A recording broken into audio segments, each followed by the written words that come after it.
بسم اللہ الرحمن الرحیم. السلام علیکم ناظرین, آپ پروگرام دیکھ رہے ہیں کلیش. میں عمران خان ہوں. یہ اسپیشل انٹرویو ہے پرائم منسٹر آف پاکستان کا. السلام علیکم سر, بہت شکریہ آپ کا. وعلیکم السلام. عمران خان صاحب سے ڈائریکٹلی بات چیت کا آغاز کرتے ہیں. کچھ ہم آج کے پروگرام میں پرائم منسٹر صاحب سے پوچھیں گے پاکستان کے انٹرنل حالات کے بارے میں, سیاسی حالات کے بارے میں, اور پھر پروگرام کا ایک حصہ ہم رکھیں گے بین الاقوامی جو ایشوز ہیں ان کے اوپر. سب سے پہلے خان صاحب, میرا کیونکہ آپ سے یہ پہلا انٹرویو ہے پرائم منسٹر آپ کے بننے کے بعد, عمران خان اپنے آپ سے کتنے مطمئن ہیں ان 2.25 سالوں میں؟ دیکھیں عمران, میں اس کا آپ کو 2 حصوں میں جواب دیتا ہوں. سب سے پہلے تو کیا میں مطمئن ہوں جتنی میں نے کوشش کی, کیا اس سے زیادہ میں کوشش کر سکتا تھا؟ میں بالکل مطمئن ہوں. یعنی میں نے کبھی کسی چیز زندگی میں اتنی محنت نہیں کی جتنی جب سے میں پرائم منسٹر بنا ہوں.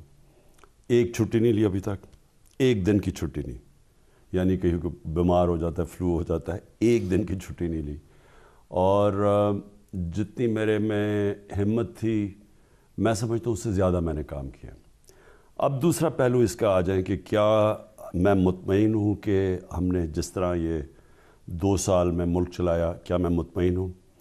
میں سمجھتا ہوں کہ اگر میں ہائنڈ سائٹ, یعنی میں اگر مجھے پھر سے کرنا پڑتا تو 2-3 چیزیں میں مختلف کرتا. مثلا IMF کے پاس سیدھا ہی چلا جاتا. وہ ڈیلے کرنے سے ہمیں نقصان ہوا, کیونکہ دیکھیں اکانومی کے لیے جو سب سے مشکل چیز ہوتی ہے وہ ہوتی ہے انسرٹنٹی. جب آپ ایک انپریڈکٹیبل, یعنی اکانومی میں یہ مارکیٹ کو یہ ہو کہ پتہ نہ ہو کہ اب کیا ہونا ہے, وہ مارکیٹ کے لیے بڑا برا ہوتا ہے, کیونکہ سب کچھ رک جاتا ہے, انویسٹمنٹ رک جاتی ہے. تو میں اگر پیچھے دیکھتا ہوں تو وہ جو دور تھا جب کہ IMF میں جانا ہے نہیں جانا, اس سے میں بڑا نقصان ہوا, اور وہ ہمارا شروع کا دور تھا. دوسری چیزیں, اگر مجھے شروع میں پوری طرح اندازہ ہو جاتا کہ کتنا بڑا پاور کا کرائسس ہے, یعنی جو بجلی کا کرائسس کتنا بڑا چھوڑ کے گئے ہیں, مجھے شاید اگر اندازہ ہو جاتا تو میں وہ جو اب قدم اٹھا رہا ہوں وہ میں پہلے اٹھا لیتا, اس سے بھی فائدہ ہو جاتا. اور باقی بیسکلی چیزیں کیا میں کچھ کر اس لیے نہیں سکتا تھا کیونکہ ہم پہلی دفعہ گورنمنٹ میں آئے تھے, اور آہستہ آہستہ پتہ چلنا شروع ہوا کہ PIA کا کیا حالات ہیں, سٹیل مل کا کیا سچویشن جو بند پڑی ہے اس کے اوپر کیا, اور ان کے اوپر کرنا کیا. یعنی آہستہ آہستہ چیزیں سمجھ آنی شروع ہوئی پوری. اور وہ بیوروکریسی نے کوآپریٹ نہیں کیا. بیوروکریسی نے کوآپریٹ نہیں کیا آپ کے. دیکھیں شروع میں, اور میں پھر تیسری چیز اب آپ کو کہہ دیتا ہوں. دیکھیں پاکستان سے ہوا کیا, 1960s میں جو پاکستان کی بیوروکریسی تھی وہ سارے ایشیا میں سب سے اچھی تھی. سب سے مشکل امتحان تھا سول سروس ایگزام, جو سارا پاکستان کا بہترین ٹیلنٹ سول سروس ایگزام لیتا تھا, اور ایسٹ اور ویسٹ پاکستان کے بیچ میں ہوتا تھا. تو وہ جو کوالٹی کی بیوروکریسی تھی وہ ہمیں تو ابھی بھی یاد ہے, اور وہ پرانے بیوروکریٹس بھی ہمیں پتہ ہے. اور وہ تب انٹرفیرنس بھی نہیں تھی 60s میں. جو سارا پاکستان کی ڈیولپمنٹ ہوئی 60s میں وہ بیوروکریسی نے کی تھی. ہمارے پاس تو, اور تب پولیٹیکل گورنمنٹ بھی نہیں تھی. یعنی بڑے بڑے پاکستان کے پروجیکٹس, ڈیم بنی, اور پاکستان میں بہت اچھی چیز ہو. یعنی ہمیں پاکستان کی عزت دنیا میں دیکھیں آپ. پریزیڈنٹ ایوب جاتا ہے جب امریکہ, تو ان کا پریزیڈنٹ ایئرپورٹ پہ لینے آتا ہے. جو جس طرح دنیا میں جو ہمارا ایک مقام تھا. اور آپ PIA دیکھ لیں, یعنی ایئر لائن دیکھیں, انٹرنیشنل کوالٹی کی تھی. اس کی وجہ کیا تھی؟ ہمارا جو ایڈمنسٹریٹو سٹرکچر تھا وہ بہت ہائی کوالٹی کا تھا. آہستہ آہستہ ہو کیا گیا, آہستہ آہستہ یہ بیوروکریسی کے اندر پولیٹیسائزیشن آنی شروع ہوئی, 70s میں شروع ہوئی. اور پھر یہ جو 2 جماعتوں نے اس ملک کی تباہی کی ہے.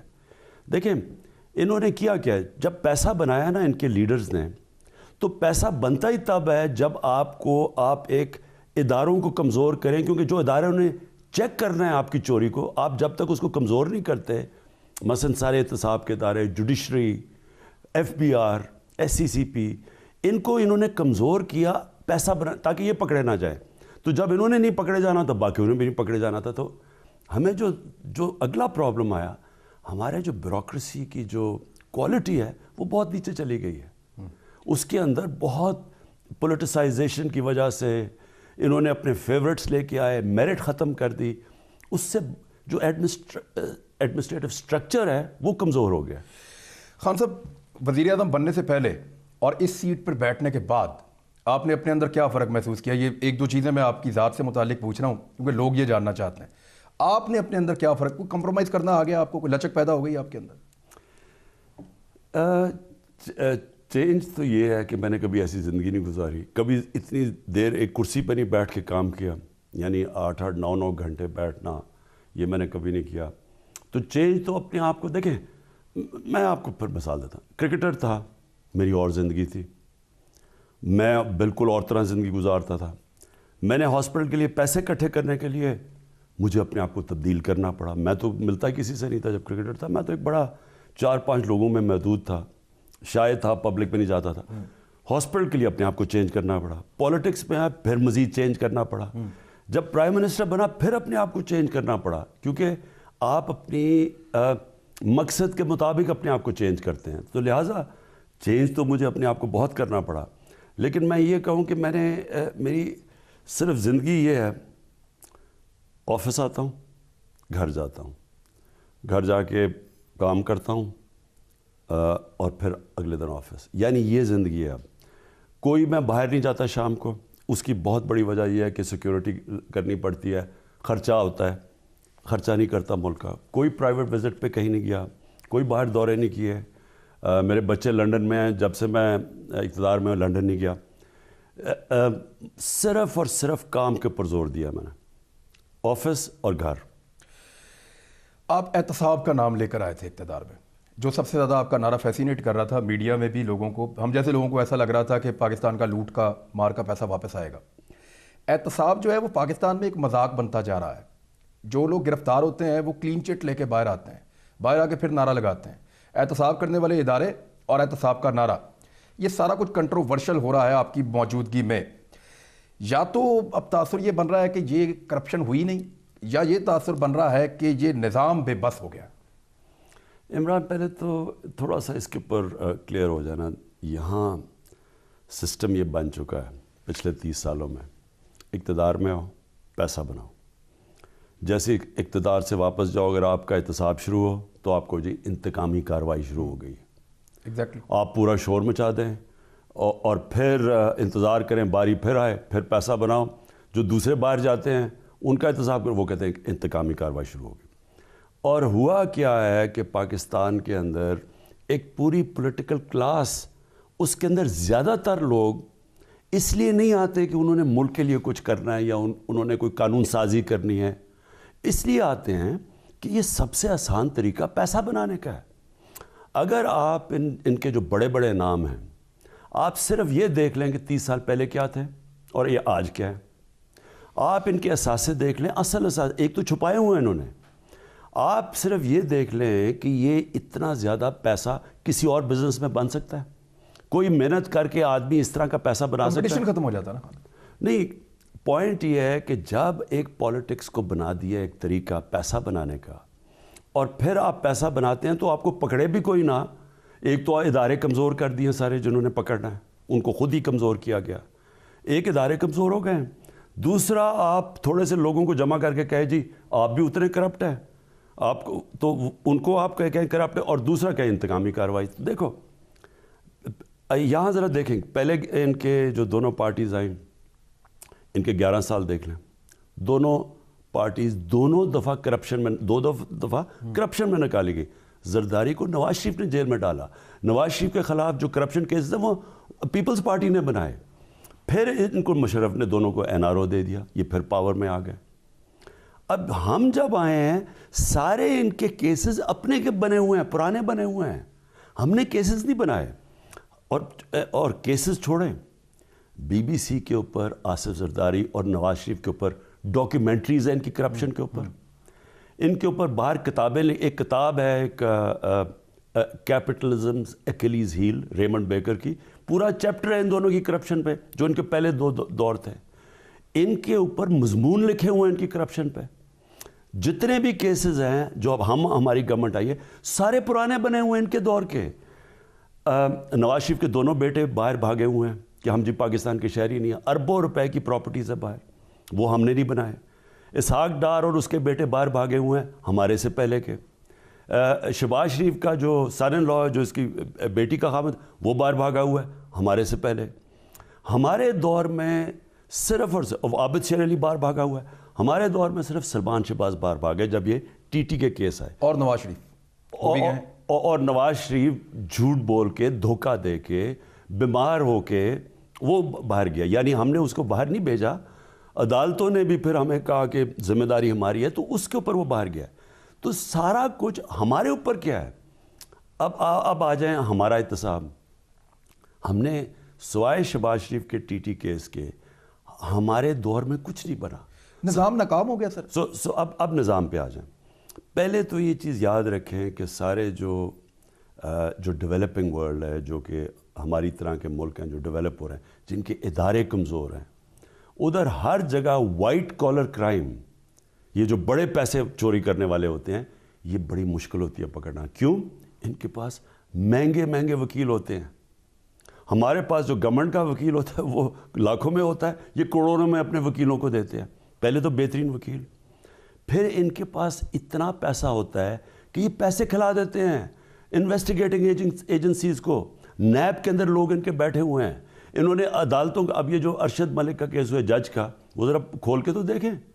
اب نواز شریف اسی آدمی کو بلا رہا ہے جج کو, اس کو اس کا بیٹا مل رہا ہے وہاں, پیسے آفر کر رہا ہے. تو اس لیے آپ جب کنوکشن کی بات کرتے ہیں وہ مشکل ہوتا ہے. ہمارا ملک کے تو حالات برے ہیں. آپ ذرا ملیشیا دیکھ لیں. ملیشیا کے اندر مہاتر محمد ایک زبردست اکانومی چھوڑ کے گئے.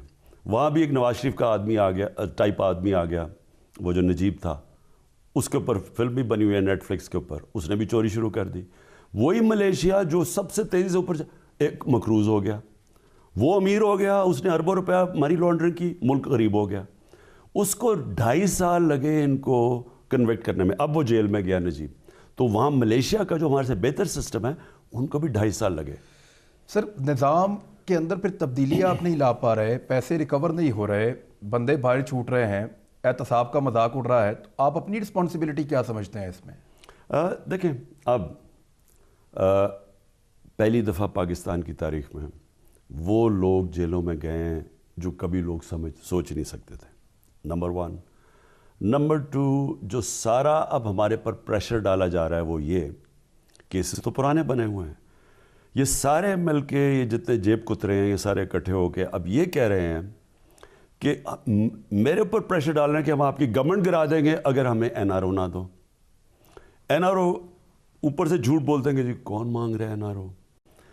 جب یہ فیٹف کا بل آیا, اب فیٹف پاکستان کا معاملہ ہے, پاکستان بلیک لسٹ ہو جائے فیٹف میں, ملک کے اوپر سینکشنز لگ جائیں گی, ملک کا دیوالیہ نکل جائے گا, کہ جو اکنامک ریکوری ہے ایک بند نیچے.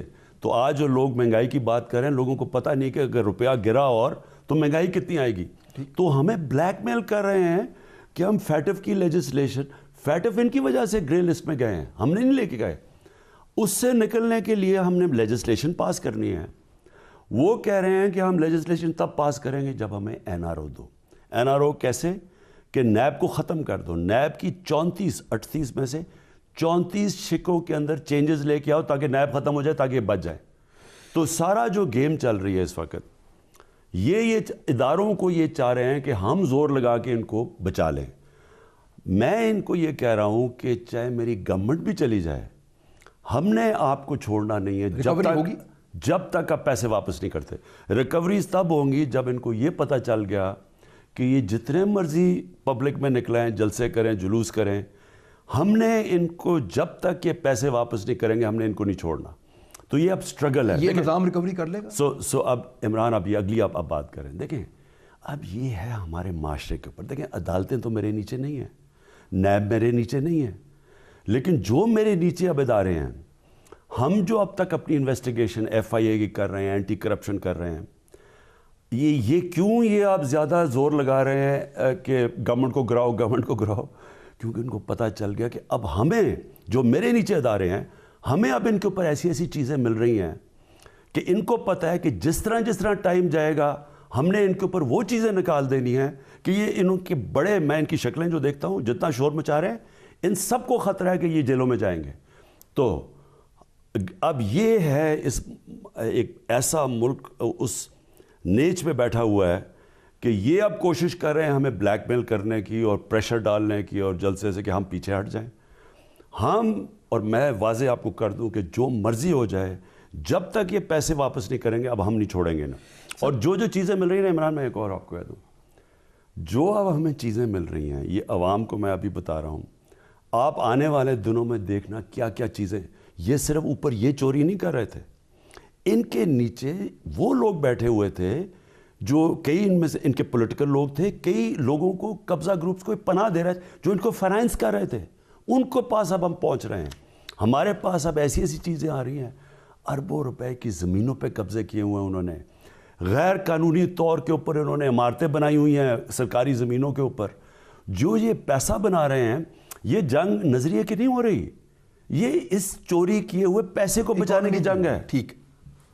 خان صاحب, اب ایسٹ ریکوری یونٹ جب آپ نے بنایا تو ہمیں لگا کہ اب پاکستان کو پیسہ واپس ریکور ہوگا, اور ایون جہاں تک امید تھی کہ بہت سارا پیسہ ریکور ہوگا, لیکن وہ ڈیٹا آیا نہیں آج تک کہ پیسے کی ریکوری ویسے ہوئی نہیں. ایک ملک ریاض نامی آدمی جو ہے وہ یو کے نیشنل کرائم ایجنسی نے $250 ملین ریکور کر کے پاکستان کو دیے, وہ بھی جو سپریم کورٹ نے اس کو یہاں کراچی کے اندر کرپشن پہ 400 ارب کا جرمانہ کیا تھا اس میں ایڈجسٹ کر دیا. سر, اگر اس طرح کے ٹائیکونس کو اور اس طرح کے بڑے بڑے بزنس مین کو کرپشن کرنے کے بعد اس طرح کے فائدے ملیں گے تو پولیٹیکل لوگوں کو بھی لگے گا کہ ہمیں بھی فائدہ ملنا چاہیے. نہیں, پہلے تو ملک ریاض کا جو کیس ہے وہ تو سپریم کورٹ نے فیصلہ کیا ہوا ہے, اور پاکستان کی تاریخ کا سب سے بڑا ان کے اوپر انہوں نے جو اب کہتے ہیں فائن لگا دیا ہے 450 ارب کا. یہ تو پاکستان کی تاریخ میں کبھی ہوا ہی نہیں, اور یہ سپریم کورٹ جتنی بڑی کرپشن اتنا بڑا فائن. اچھا, تو کم از کم ملک ریاض پیسے تو واپس کر رہا ہے. میں یہی تو آپ کو کہہ رہا ہوں کہ ہم ان سے بھی کہہ رہے ہیں, ہماری ان کی کوئی دشمنی تو نہیں ہے, یہ ابھی تک پیسے کیوں نہیں آ رہے پلی بارگین کے اوپر. اب ان کے جو پیسے, سیاست ختم ہو جائے گی سر, سیاست ختم ہو جائے گی. سیاست ان کی سیاست کا مقصد پیسہ بچانا ہے. دیکھیں یہ نقصان کیا کر رہے پاکستان میں, اور پاکستان اکیلا ملک نہیں ہے, آپ ہر ڈیولپنگ ملک افریقہ کے اندر ملک دیکھ لیں, ان کی تباہی یہ نہیں کہ وہاں وسائل کی کمی ہے, وہاں سارے اس طرح کے لوگ اوپر بیٹھے ہوئے ہیں.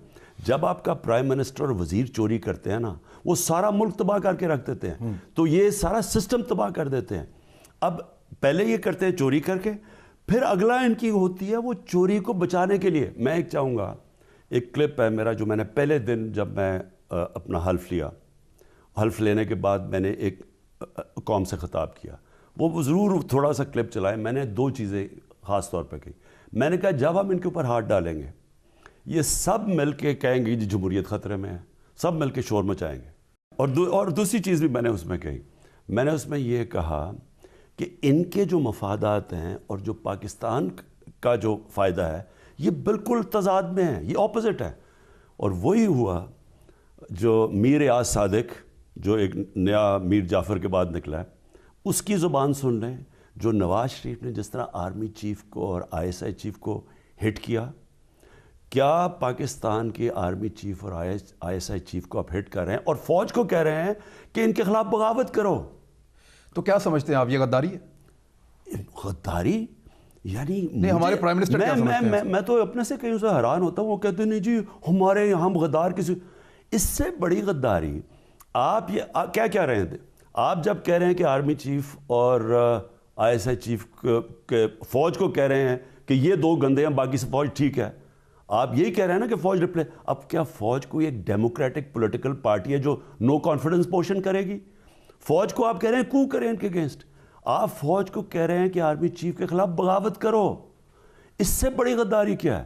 تو سر ایک مقدمہ ہوا, اس کے ساتھ تو آپ کی پارٹی کھڑی نہیں ہوئی سر, سوائے شبلی فراز کے کوئی بندہ, یا یہ آپ کے ایک شہباز گل صاحب ہیں, 1-2 اور لوگ ہیں, باقی سارے اس مقدمے سے بھاگ گئے تھے آپ کے لوگ. کون سا مقدمہ؟ جو نواز شریف کے اوپر ایک مقدمہ ہوا, اس کو بعد میں تو سب بھاگ گئے, کسی نے اس کو سپورٹ ہی نہیں کیا. میں اس کی بات نہیں کر رہا, میں صرف سیدھی آپ سے بات کر رہا ہوں کہ پاکستان کا کیا یہ انٹرسٹ ہے کہ ایک آدمی چوری کر کے پیسہ باہر بیٹھا اور چوری کے گھروں میں لگژری فلیٹس میں میفر میں بیٹھا ہو باہر, اور وہاں جا کے پاکستان کو کہہ رہا ہو کہ آرمی کو کہہ رہا ہو کہ بغاوت کرو, اور پھر جوڈیشری کے اندر پھوٹ ڈالے, ایک جج کا نام لے رہا ہے اور کہہ رہے وہ بڑا اچھا جج ہے, اور وہ جو سٹنگ چیف جسٹس جس نے ججمنٹ دی تھی اس کے اگینسٹ پینما میں اس کو کہہ رہا ہے کہ غلط دی تھی, اور پھر وہ اپنی پارٹی کے ورکرز کو کہہ رہا ہے کہ جی کھڑے ہو جاؤ, گورنمنٹ گرا دو, اور خود جا کے گیدڑوں کی طرح باہر بیٹھ گیا. کبھی سنا ہے ایسا لیڈر کہ خود دم دبا کے باہر بیٹھا ہوا ہے, بیٹے بھی باہر رکھے ہوئے ہیں, بیٹی کو یہاں رکھا ہوا ہے کیونکہ پتہ ہے کہ ہم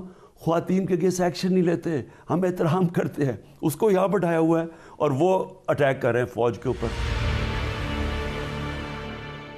خان صاحب ایک گزارش, ہمارے پرائم منسٹر یہ سمجھتے ہیں کہ نواز شریف غداری کر رہے ہیں. پرائم منسٹر یہ صرف اس لیے سمجھتے ہیں کہ ان کے بیانات سے آپ اندازہ لگا رہے ہیں, یا آپ کے پاس کوئی اور انسائڈر ہے, کوئی انفارمیشن آپ کے پاس ہے جس کی بنیاد پہ آپ یہ کہہ رہے ہیں کہ, کیونکہ دیکھیں آپ کے پاس ایجنسیز کی رپورٹ بھی آتی ہے, آپ کے پاس ہر طرح کی سہولت ہے جو ہمارے پاس نہیں ہے, تو کیا آپ کسی انفارمیشن کی بنیاد پہ یہ بات کر رہے ہیں کہ نواز شریف کسی ایجنڈے پہ چل رہے ہیں, یا صرف آپ کو اندازہ ہے؟ دیکھیں عمران, دو مختلف چیزیں ہیں. یہ جو آپ نے کہا نا کہ ابھی تک اب ہمیں جو چیزیں ملی, ہمارے دور میں صرف شہباز شریف کے اوپر یہ جو ٹی ٹی کا کیس ہے, ہم نے جو اس کے منی لانڈرنگ پکڑی ہے, یہ صرف ہمارے دور میں ہوا ہے. 2 سال لگے ہیں, اور یہی سب سے سالڈ کیس ہے, کیونکہ ثبوت ڈھونڈنے میں جو کہ عدالت میں سٹینڈ کریں گے, اس کے لیے آپ کو اگر پتہ بھی ہے کہ یہ ہو رہا ہے, لیکن جب تک وہ عدالت کے اندر سٹینڈ نہیں کرتا آپ وہ نہیں عدالت میں لے کے جاتے. تو شہباز شریف کو 2 سال لگے ہیں ہمیں پورا فالو کرتے کرتے, اور اب جو باقی چیزیں مل رہی ہیں ان کے لوگوں کی, وہ بھی اگر ابھی تک آپ نے ایکٹ نہیں کیا اس لیے کہ پورے ثبوت لے رہے ہیں جو عدالت میں جا سکتے ہیں, اور وہ اب دیکھیں گے ان کی ابھی چیخیں نکلیں گی کہ اب ان کے اور نیچے لوگ بیٹھے ہیں ان کے اوپر ہاتھ ڈالیں گے کیونکہ ان کی چیزیں مل گئی ہیں. اب غداری کا کیس ہے, غداری کا کیس آپ پروو کرنا بڑا مشکل ہے. مجھے جو خبر ہے, اب حسین حقانی جیسا آدمی, کون سا پاکستانی نہیں جانتا کہ وہ بیٹھ کے امریکہ میں کیا انڈین لابی کے ساتھ مل کے پاکستان کے خلاف کام کر رہا ہے.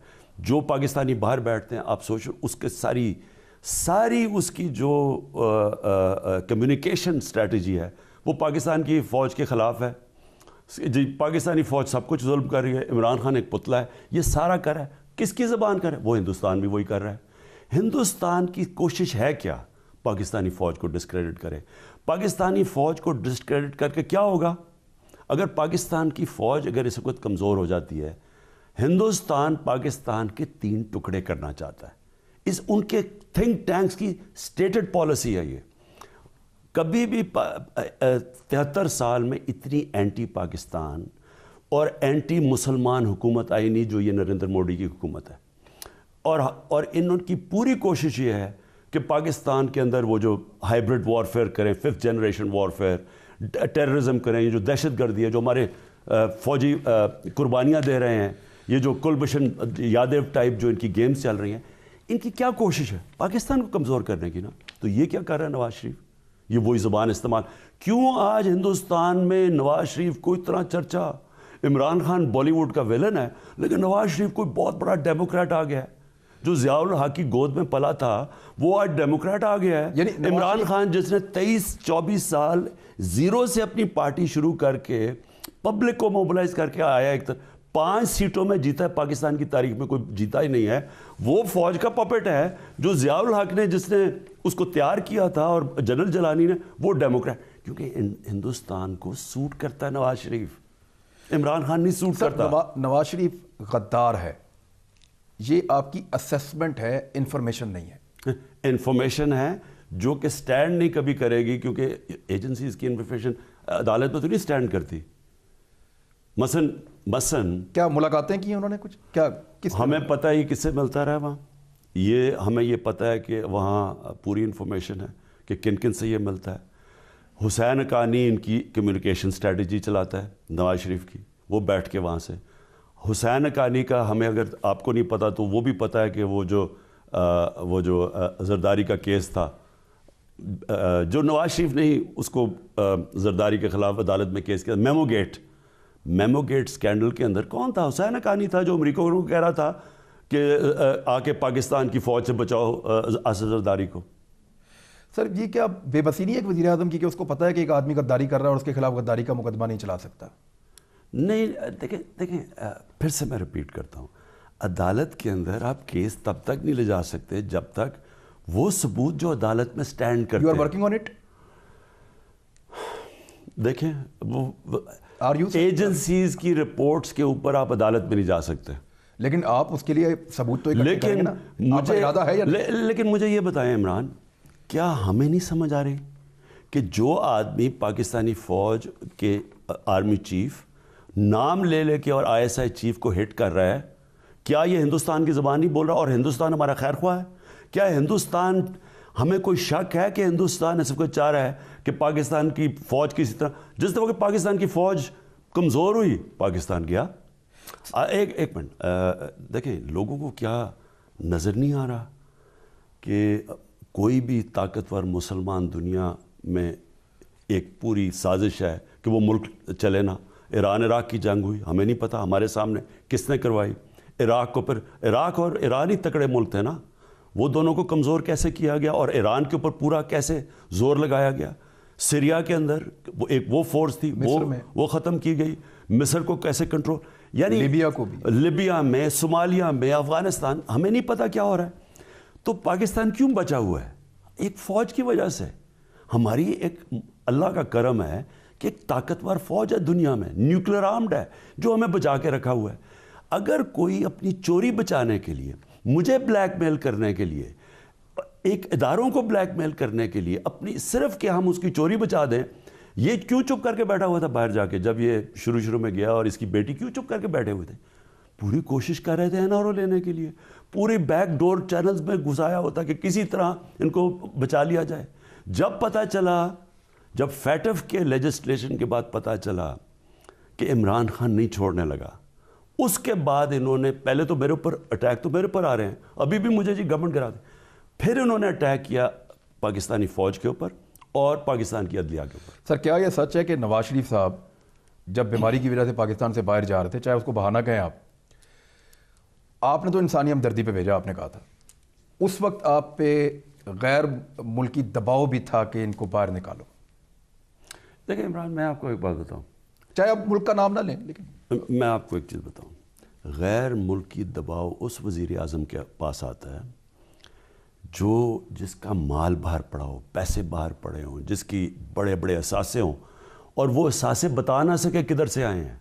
اگر میری بھی لنڈن میں نواز شریف کی طرح اربوں روپے, یہ جو میرے اس کے جو بیٹے ہیں, اربوں روپے کے یہ اثاثوں ان کے ہیں, ان کی جو بزنسز ہیں, بزنس کیا ہے, یہاں سے پیسہ چوری کر کے وہاں ریل اسٹیٹ میں ڈال دیا, یہ بزنس ہے ان کی. اور جو یہ گھروں پہ رہتے ہیں اور یہ کوئی بتا ہی نہیں سکتا, یہ بتا ہی نہیں سکتے کہ پیسہ کدھر سے آیا. یہ اس کے بیٹے کیوں باہر بھاگے؟ بیٹے اس لیے باہر بھاگے کہ انہوں نے, جب وہ کیس ہوا پینما کا, تو ان کو پتہ چل گیا کہ انہوں نے بیٹوں کو بلایا کہ بتائیں جی جواب دیں, وہ دونوں باہر بھاگ گئے. اسحاق ڈار کیوں باہر بھاگا ہوا ہے؟ یہ بتا ہی نہیں سکتے پیسے کدھر ہیں. جب آپ یہ نہیں بتا سکتے کہ آپ کے ساتھ سے کدھر سے آئے ہیں, آپ ان کے سامنے کھڑے ہی نہیں ہو سکتے. دباؤ آ جاتا ہے. پرائم منسٹر عمران خان پہ یہ دباؤ نہیں آ سکتا. میرے اوپر کس نے دباؤ ڈالا؟ میرا جینا مرنا پاکستان, کوئی سارے اثاثے میرے پاکستان میں ڈکلیئرڈ ہیں, مجھے کس چیز سے ڈر ہے؟ سر یہ بات مانی ہوئی ہے, تسلیم شدہ, کہ آپ کے اوپر آپ کی ذات کو لے کر وہ دباؤ نہیں ڈال سکتے. لیکن یہ بھی آپ کو ماننا پڑے گا کہ آپ کے ملک کے بہت سارے معاملات ان کے ساتھ مل کر چلتے ہیں. کوئی آپ کو پیٹرول دیتا ہے, کوئی آپ کو پیسے دیتا ہے, کوئی آپ کو سپورٹ کرتا ہے, کہیں پہ آپ کے لاکھوں لوگ کام کرتے ہیں ان ملکوں کے اندر, تو ان کے پاس یہ اسٹریٹجی تو ہوتی ہے دباؤ بڑھانے کی آپ کے اوپر یا آپ کی اسٹیبلشمنٹ کے اوپر. میں اس دباؤ کی بات کر رہا ہوں کہ کیا دباؤ, ریکویسٹ, یہ چیزیں تھیں؟ دیکھیں نا, دو ہی دباؤ ہو سکتے ہیں. ایک کہ باہر آپ کا پیسہ پڑا ہوا ہے تو اس کے ذریعے آپ کو کنٹرول کریں, جو یہ سارے کنٹرول ہوتے ہیں. ٹھیک ہے. یہ دوسری بلیک میلنگ. اور یہ یاد رکھیں کہ ان کا کلیش فوج کے ساتھ ہوتا کیوں ہے؟ ہوتا ہے اس لیے کہ فوج کو سب پتہ ہوتا ہے. ISI کو ان کی سارے باہر کے اثاثوں کا پتہ چل جاتا ہے. وہ اور بات ہے کہ عدالت کے اندر وہ جب تک آپ کے پاس وہ بلیک اینڈ وائٹ انفارمیشن جو عدالت میں, وہ مشکل ہوتا ہے, لیکن پتہ چل جاتا ہے کیونکہ یہ کس کے. لنڈن میں آپ چلے جائیں, آپ کو ایسٹ اینڈ میں چلے جائیں, بجائے یہ کس کا ٹاور ہے, یہ شہباز شریف کا ٹاور ہے, لوگ بتا دیں گے آپ کو. لیکن کیونکہ آف شور بینامی ہوتے ہیں, آف شور کمپنیز میں ہوتے ہیں, اس کو ثابت کرنا مشکل ہوتا ہے. یہ پینما کے اگر وہ انکشاف نہ ہوتا تو یہ 4 لنڈن کے اپارٹمنٹس کا بھی نہیں ہمیں پتہ چلنا تھا, وہ تو باہر. اب دوسرا ان کے اوپر میرا پریشر کیا ہوگا؟ کرسی چلی جائے گی, مجھے فکر ہی نہیں. یہی ہے نا کہ آپ کی کرسی چلی جائے گی تو مجھے تو اس کی فکر نہیں. یہ میرے پر کیا پریشر ڈال رہے ہیں سارے چور اکٹھے ہو کے کہ جی اس کی کرسی گرا دو. گرا دیں, میں نے نہیں ان کو چھوڑنا. یعنی پوائنٹ یہ ہے کہ اگر مجھے یہ بلیک میل کر رہے ہیں کہ جو جنرل مشرف نے کیا کیا، دونوں دفعہ پہلے کلثوم نواز نکلی تھوڑی سی، اس سے ڈر کے اس کو باہر بھجوا دیا سعودی عربیہ، پھر جب وہ وکلا کی موومنٹ ہوئی آصف زرداری کو این آر او دے دیا. سن لیں، اور وہ کیوں دیا؟ اپنی پاور بچانے کے لیے. میں اگر مجھے یہ کوئی کہے کہ آپ نے اپنی پاور بچانی ہے یا ان کو این آر او دینا ہے، میں کسی صورت ان کو این آر او نہیں دوں، بے شک پاور چلی جائے. خان صاحب آپ کو بلیک میل کیا جا سکتا ہے اور آپ کو کیا بھی گیا. آپ ایک میٹنگ میں جانا چاہ رہے تھے ملائیشیا اور آپ کو روک دیا گیا تھا، آپ نہیں جا پائے. میں اس کی بات کر رہا ہوں کہ ان ٹولز کو استعمال کر کے کوئی ریکویسٹ آپ کے پاس موجود تھی کہ نواز شریف کو جانے دو؟ دیکھیں عمران، میں آپ کو ایک سچ بات بتاؤں، میں جو ان 2 سالوں میں جو مجھے سب سے تکلیف دہ چیز ہوئی ہے نا، وہ یہ کہ ہمیں جب باہر کے ملکوں کے سامنے ہاتھ پھیلانا پڑتا ہے. ٹھیک، یہ مجھے، یعنی میں نے اپنی ساری زندگی کبھی کسی کے سامنے ہاتھ نہیں بنایا. میں اپنے باپ سے پیسے نہیں مانگتا تھا، میری ماں مجھے زبردستی پیسے دیتی. میں چھوٹا بھی 18 سال کی عمر کے بعد میں نے کبھی کسی سے، اس کے بعد میں نے اپنی کمائی شروع کر دی، کرکٹ پروفیشنل ہو گیا. شوکت خانم کے لیے میں نے پاکستانیوں سے پیسہ اکٹھا کیا، کبھی میں نے نان پاکستانیوں کے سامنے ہاتھ نہیں پھیلایا. یہ مجھے جو جا کے اپنے ملک کے لیے جو قرضے لینے پڑے ہیں نا، یہ میرے لیے سب سے مشکل چیز رہی ہے. یہ میں نے اپنی انا کو ختم کر کے اپنے ملک کے لیے کیا. میں اور دعا کرتا ہوں اللہ سے، اور یہ یقین کرو عمران، میں ہر روز دعا کرتا ہوں کہ اللہ ہمیں اپنے پیر پہ کھڑا کرے، خوددار قوم بنائے. کیونکہ یہ جو ہمیں انہوں نے کیا ہے، یہ مجھے جو غصہ چڑھتا ہے کہ انہوں نے قرضے لیتے گئے، اور قرضے لے کے جو انہوں نے پیسہ بنایا ہے، جو ان کا رہن سہن ہے. آپ کو پتہ ہے میں نے سارے میری پرائم منسٹر ہاؤس کے خرچے 30% ہم نے کم کیا مہنگائی کے دوران. میں نے کوئی میری فورن ٹریول میں اٹھا کے دیکھے میں نے کتنے پہ کیا. انہوں نے $14 لاکھ پہ کیا ہوا ہے امریکہ کا ٹرپ، جو میں نے $1.5 لاکھ میں کیا. ایک طرف آپ رہن سہن ایسا کر رہے ہیں کہ بادشاہوں والا، دوسری طرف قرضے پہ ملک چلا رہے ہیں. اور وہ جو آپ کو دیکھیں، اور ان کو شرم نہیں آتی. یہ جب جاتے تھے ان کی طرف، جس طرح باہر کے، آپ کو پتہ ہی ہے کیسے ان کے پیروں میں گرے ہوتے تھے. ہمارے لیے ہمارا ملک اللہ نے وہ نعمتوں سے بخشا ہوا ہے، کوئی ضرورت نہیں ہے کہ ہمیں کسی کے سامنے ہاتھ پھیلانے پڑے. اور میں یہ بھی آپ کو بتا دوں، یہ زیادہ دور ٹائم نہیں ہے کہ جب ہمیں کبھی کسی کے سامنے نہیں ہاتھ پھیلانے پڑیں گے، بلکہ ہم لوگوں کی مدد کیا کریں گے. اللہ کرے وہ وقت ہے پاکستان کے لیے. ایک بریک یہاں ہم لے لیتے ہیں، بریک سے واپس آتے ہیں تو کچھ خان صاحب کی پارٹی کے بارے میں، کچھ گورننس کے بارے میں، مہنگائی کے بارے میں، اور پھر انٹرنیشنل افیئرز پہ تھوڑی بات کرتے ہیں. ہمارے ساتھ ہی رہیے گا. ویلکم بیک ناظرین. Prime minister of Pakistan Imran Khan صاحب سے ہم بات کر رہے ہیں، اور اب آ جاتے ہیں تھوڑا سا پارٹی ایشو پہ بھی. خان صاحب ایک کویسچن ہے بہت لوگوں نے پوچھا، میں آپ کے سامنے رکھ دیتا ہوں. فردوس عاشق احوان صاحبہ کو یہاں سے جب نکالا گیا تو ان کے اوپر کرپشن کے چارجز بھی تھے. ایک رپورٹ بھی یہاں موجود تھی آپ کی ٹیبل پہ، اور اس کا تذکرہ بھی ہوتا رہا. ایسی کیا ضرورت پڑی کہ 6 مہینے کے اندر اندر وہ جا کے پنجاب میں حکومت میں شامل ہو گئی تھے؟ دیکھیں، فردوس کے اوپر کوئی کرپشن کیسز نہیں تھے، ایسے نہیں چارجز تھے. دیکھیں چارجز وہ تو ساروں کے اوپر لگ جاتی ہیں. نہیں، ایسی نہیں تھی بات. وہ میں نے سارا اسٹڈی کیا تھا، لیکن وہ ہم چاہتے تھے کہ ایک چینج کریں اس وقت. اور میرے خیال میں پنجاب میں ان کی بہت ضرورت ہے، اور اس کی وجہ یہ ہے کہ پنجاب کے اندر بدقسمتی سے جو ہمارے منسٹرز ہیں وہ اتنا سامنے آ کے بات ہی نہیں کرتے. کیونکہ دیکھیں پولیٹکس کے اندر 2 چیز، وزیر جو ہوتا ہے وہ اپنی وزارت بھی سنبھالتا ہے، پھر ایک لیڈر ہوتے ہوئے وہ پھر اس کو آگے جا کے پروجیکٹ کرتا ہے پبلک میں، تو وہاں کرتے نہیں ہیں. اور فردوس کی بڑی کوالٹی ہے، اور اس طرح وہاں ویسے وہ کیا اس مختار کو اون نہیں کر رہے پنجاب کے جو آپ کے منسٹرز ہیں یا لیڈرز ہیں؟ دیکھیں، کیونکہ اس کو ڈیفینڈ کرنے کوئی نہیں آتا. نہیں، دیکھیں پرابلم یہ ہے کہ عثمان کی جو ویکنس ہے میں آپ کو بتاؤں، اس کی ویکنس یہ ہے کہ وہ میڈیا سیوی نہیں ہے. وہ بلکہ جس طرح نواز شریف جب شروع میں آیا تھا تو نواز شریف سے پریس کانفرنس نہیں ہوتی تھی جب تک لفافے نہ دیے اور پتہ ہو کہ کون سے کویسچن پوچھے جاتے ہیں. تو یہ ابھی اس میں وہ ہے نہیں، کانفیڈنس نہیں ہے. لیکن عثمان کام زبردست کر رہا ہے، اور وہ واضح ہو جائے گا تھوڑی دیر میں سب کے سامنے. تو وہ کیونکہ اپنے آپ کو وہ پروجیکٹ نہیں کر سکتے، اور پھر میڈیا پہ پیسہ نہیں چلا رہے جس طرح شہباز شریف چلاتا تھا. تو اس لیے ہمیں ضرورت ہے کہ کوئی ایک تکڑا اسپوکس پر. فیاض چوہان بھی زبردست کام کر رہے تھے، لیکن ان کی وزارت بھی ہے اور وہ اسپوکس پرسن بھی ہیں. ساتھ پھر ہم نے فردوس کو بھی وہاں لگا دیا. اچھا سر، آپ کا کوئی رشتہ دار یہاں پہ پرائم منسٹر ہاؤس میں نہیں رہتا، یہ میں نے آج پتہ کروایا. ادھر 7-8 گھر ہیں باہر, اس کے اندر جو ہے وہ کوئی بھی وزیر اعظم آتا تھا ان کی قریبی فیملی سارے یہاں پہ آ کے ایڈجسٹ ہو جاتے تھے. آپ نے یہاں پہ کسی رشتہ دار کو نہیں آنے دیا, اور میری انفارمیشن کے مطابق آپ یہاں خود بھی نہیں رہتے تھے, سٹاف بھی یہاں کا کم ہو گیا. میں خود اگر آپ اپنے رشتہ داروں کو موج مستی نہیں کرنے دے رہے تو عثمان بزدار کے رشتہ دار اور دوست کیوں موجوں میں ہیں؟ میں نے ثبوتوں کے ساتھ ساری سٹوریز کی تھیں, میں ان کے اوپر آج بھی سٹینڈ کرتا ہوں.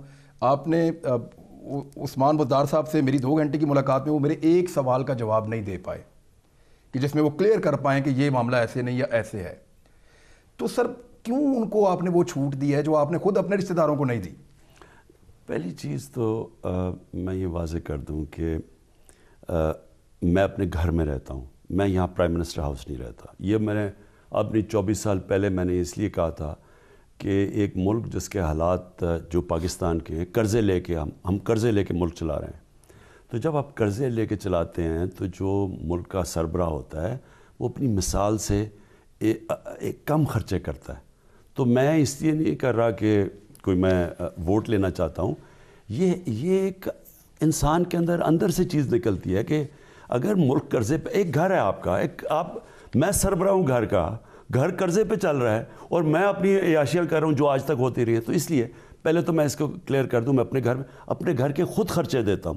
کوئی میرا کیمپ آفس نہیں ہے, کوئی میں گورنمنٹ کے خرچوں پہ نہیں رہتا.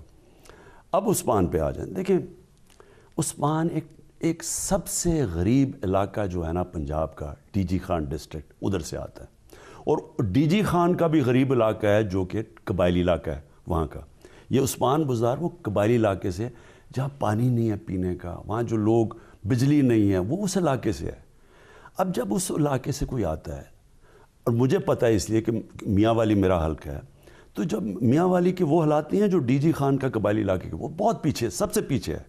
اور وہی وجہ تھی میں چاہتا تھا عثمان آئے, کیونکہ میں یہ چاہتا ہوں کہ ایک ایسا آدمی آئے جس کو کم از کم فکر ہو, اس کو درد ہو. مثلا جو پناہ گاہ ہے, میں نے جب پناہ گاہ بنایا تو اس عثمان نے ساری جو میری ان چیزوں کے اوپر پوری طرح اس کو سمجھ آئے, کیونکہ وہ جانتا ہے غریب آدمی کیسے رہتا ہے.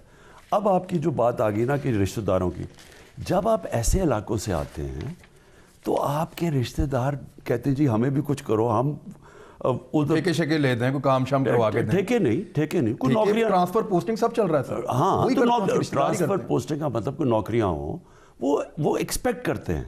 اور یہ انفارچونیٹلی ایک دن کے اندر آپ یہ نہیں کہہ سکتے, جو آدمی وہ ووٹ لے کے آیا اس غریب علاقے سے, وہ کہتے ہیں جی ہم آپ کو ووٹ دیتے رہے ہیں, ہمیں بھی کوئی نوکریاں دو. یہ کوئی کرپشن نہیں ہے جو میں تصور کر رہا ہوں. اب مثلا اس کا مقابلہ کریں شہباز شریف سے, 23 ارب روپے کی, تو اس کی صرف 2 کمپنیوں کی, یہ جو ابھی کیس چل رہا ہے شہباز شریف کا, 23 ارب روپیہ صرف 2 کمپنیز کی کرپشن کا ہے. سو کہنے کا مقصد یہ ہے کہ پنجاب ہے 60% پنجاب پاکستان کا بجٹ.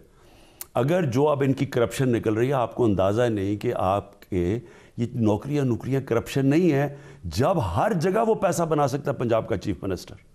تو میں واضح طور پہ کہتا ہوں کہ کوئی بھی, کیونکہ میں خود دیکھ رہا ہوں پنجاب کو, کوئی کانٹریکٹ, بڑا کانٹریکٹ کوئی بھی میرے پوچھے بغیر نہیں ہوتا. اس لیے مجھے پورا یقین ہے کہ کوئی قسم کی جو کرپشن ہو رہی تھی پہلے وہ نہیں ہو رہی اب پنجاب میں. چھوٹی موٹی, وہ دیکھیں ہمارا ایک سسٹم بنا ہوا ہے. عمران میری پہلے بات سنیں. دیکھیں کرپشن یا تو ہوتی ہے یا نہیں ہوتی سر. نہیں عمران میری پلیز آپ بات سن لیں. دیکھیں ایک ملک کا ایک سسٹم بنا ہوا ہے. ہم نے شروع میں آتے ساتھ ہی بڑی کوشش کی کہ جی ایک ہی دم ہم سارے بلیک کے پیسے کو نا باہر کر دیں اور ہم سارا وائٹ پیسہ کریں. آئیڈیل تھا وہ, اور ہم نے جب وہ کیا اس سے کیا ہو, ساری ہماری اکانومی رک گئی, بے روزگاری بڑھ گئی, ساری ٹریڈنگ ختم ہو گئی, پلاٹس کی قیمتیں نیچے چلے گئی, ریل اسٹیٹ نے شور مچا دیا. سب سے بڑا مشکل بے روزگاری بڑھنی شروع ہو گئی.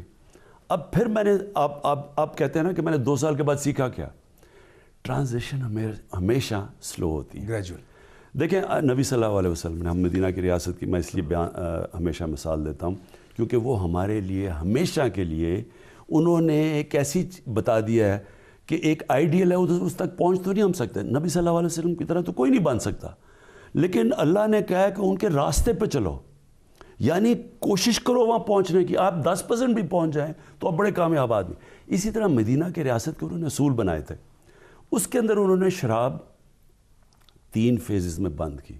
پہلے دن ہی بند کی. غلامی فیزز میں بند کی.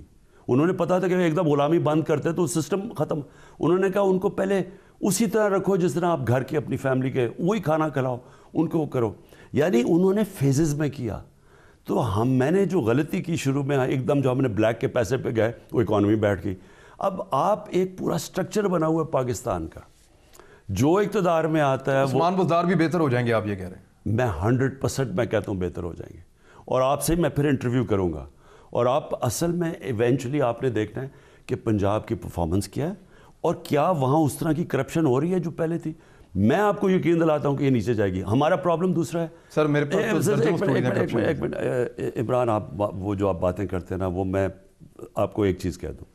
دیکھیں, جو پنجاب کا سسٹم ہے نا, وہ ہم کے پی میں ہم گورنمنٹ آئی 3 سال ہمیں پختونخوا میں لوگوں نے کہا جی کدھر ہے نیا, نواز شریف نے وجہ کہا کدھر ہے جی نیا پختونخوا. 3 سال ہمیں کہا, اینڈ میں 2/3 اکثریت سے ہم جیتے. وہاں کولیشن گورنمنٹ تھی 2013 میں, آج 2/3 اکثریت ہے. تو ٹائم لگتا ہے. وجہ کیا ہوئی؟ وہاں فرق کیا تھا؟ وہاں صرف ANP 5 سال رہی تھی. یہاں 30 سال سے ان کی جڑیں اندر ہیں. بیوروکریسی میں ان کے لوگ بیٹھے ہوئے ہیں, پولیس میں ان کے لوگ بیٹھے ہوئے ہیں. اب بیوروکریٹس وہ ہیں, کئی بیوروکریٹس ہمیں فیل کرنا چاہتے ہیں, ہمیں پتہ ہے وہ کیا کر رہے ہیں. سو اتنا آپ جو چینج کی ہم بات کریں, آئے گا, یہ میں آپ کو گارنٹی کرتا ہوں آئے گا, لیکن سلو آئے گا. جو مجھے 2 سال پہلے چیزیں پتہ تھی اس سے بہت زیادہ آج چیزیں پتہ ہیں. اور جو اب ہم جس طرف اب جا رہے ہیں آپ دیکھتے رہیں گے. پنجاب کے اندر ہمیں پتہ چل گیا کون کون سے بیوروکریٹس ہیں. ٹائم لگا پتہ چلوانے میں کہ یہ اندر سے جڑیں کاٹ رہے تھے. آپ دیکھتے رہیں پنجاب کے اندر. لاہور کا لگایا, سب سے زیادہ مجھے اعتراض تھا شروع میں, میں اس کے خلاف سٹوریز کی میں نے, لیکن پھر مجھے اب محسوس ہو رہا ہے کہ وہ آدمی نے پولیس کو ڈرا دیا اور پولیس اب کام کرنا شروع ہو گئی. اس طرح کا کوئی بندہ آپ کو IG نہیں ملتا کوئی ایسا, یعنی پولیس کے اندر جب تک خوف نہیں ہوگا اکاؤنٹیبلٹی کا تب تک وہ کام نہیں کرے گی. ایک بندہ آیا اس نے یہ کیا اور کام شروع. میں سب کو بتاؤں کہ کیوں ہم نے فیصلہ کیا چینج کا, یہ میں آپ کو بتاؤں. وہاں میرے بہنوئی ہیں, ان کے اوپر کو 5 سال سے ان کے پلاٹس کے اوپر قبضہ, PIA سوسائٹی تھی وہاں قبضہ ہوا تھا. ہماری جب گورنمنٹ آئی تو انہوں نے کہا کہ دیکھیں اب آپ کی گورنمنٹ ہے, اور وہ قبضہ گروپ تھا, اس نے قبضہ کیا ہوا تھا. میں کہوں ان کو, میں کہوں اب ہماری گورنمنٹ ہے, قبضہ تو چڑھوا دو. وہ قبضہ 1 سال جو ہے جی اچھا جی ہو رہا ہے, کچھ نہیں ہو رہا, کچھ پرائم منسٹر کا بردر ان لا, یعنی یہ حالات تھا پنجاب میں. اور تو چھوڑو نا, اور بیچارے لوگوں کو کیا بات کرو, پرائم منسٹر. اچھا وہ فائنلی اس کا قبضہ, اس کے پلاٹ کا چھوٹا, اور بھی لوگوں کے قبضے کیے ہوئے تھے, قبضہ گروپ تھا وہاں. اس کے وہ جو 7 والا تھا, اس نے مجھے میرے بردر ان لا نے ٹیلی فون کیا کہ جی 7 والا ہمارا ہے, اس کے بھی پلاٹ پہ قبضہ تھا, وہ یوسف, اس کو وہ قبضہ گروپ دھمکیاں دے رہا ہے. پھر اس کی مجھے آئی کہ جی وہ ان کو دھمکیاں دے رہے ہیں کہ مار دیں گے, اور اس کو شام کو گولی مار دی. میں نے IG کو ٹیلی فون کیا, میں نے کہا پرائم منسٹر کہ اگر بردر, ان کو پتہ ہے قبضہ گروپ کو کہ وہ جانتا ہے, پرائم منسٹر کی نظر ہے اس کے اوپر, اگر اس کو نہیں, اس کو اس طرح دن دہاڑے گولی مار دی ہے, کچھ ہوا ہی نہیں, لا اینڈ آرڈر کہاں نہیں, تو پھر کیا ہوا؟ کچھ بھی نہیں ہوا, وہ دندناتے پھر رہے ہیں باہر. پھر اس کے بعد میں نے فیصلہ کیا کہ اگر یہ لاہور کے اندر یہ ہو رہا ہے تو وہ باقی باقی پنجاب میں, تب میں نے فیصلہ کیا چینج کا. اور جب وہ آیا, اس نے آتے ساتھ ہی پکڑ لیے, یہ جو نیا CCPO ہے. جو بھی اعتراضات ہیں, ہمیں تو لوگ تو جاننا چاہتے ہیں کہ جی قبضہ گروپوں کو پکڑ کے اندر ڈالیں. اور اب انشاءاللہ آپ ابھی بے فکر ہو جائیں, بڑے بڑے قبضہ گروپوں کو اب ہم ہاتھ ڈالنے لگے ہیں, کیونکہ ابھی تک تو تب تک تو ہمیں پتہ ہی نہیں چل رہا تھا. نہیں تو ایسے آفیسر آپ نے شارٹ لسٹ کر لیے ہیں جو جا کے یہ کام کریں؟ یہ مسلسل یہ جد و جہد ہے, یہ جہاد ہے, یہ مسلسل کرتے رہیں گے ہم. جو کام نہیں کرے گا فارغ کر دیں. اچھا خان صاحب, میں آپ کی صرف نالج میں بھی دے ہوں, آپ اس کے اوپر جواب دینا چاہیں تو وہ بھی دے دیں کہ جس رنگ روڈ کو شہباز شریف نہیں بننے دے رہا تھا ملک ریاض کے ساتھ مل کر پیسوں کی لالچ میں, اسی رنگ روڈ کو عثمان بزدار بھی نہیں بننے دے رہا ملک ریاض کے ساتھ مل کر, جو اپیل کی ہوئی تھی عدالت میں وہ بھی اٹھا لی ہے, اور عدالت کو جا کے کہہ بھی نہیں رہے کہ بننے دیں آپ, حالانکہ آپ سے انہوں نے افتتاح کروا لیا ہے. سر دیکھو عمران, میں اس کیس کو جانتا ہوں. اس میں عثمان بزدار کا کوئی ہاتھ نہیں ہے. اپیل واپس لے لی اور سر. میری بات تو سن لیں, میں کیس کو جانتا ہوں. اور تو ہونا کوئی کیس, میں آپ کو یہ بتا رہا ہوں, کوئی بڑا کیس ہوتا ہے نا وہاں, وہ میری نظر کے بغیر نہیں ہو سکتا, کیونکہ رنگ روڈ میں بڑا پیسہ انوالوڈ ہے.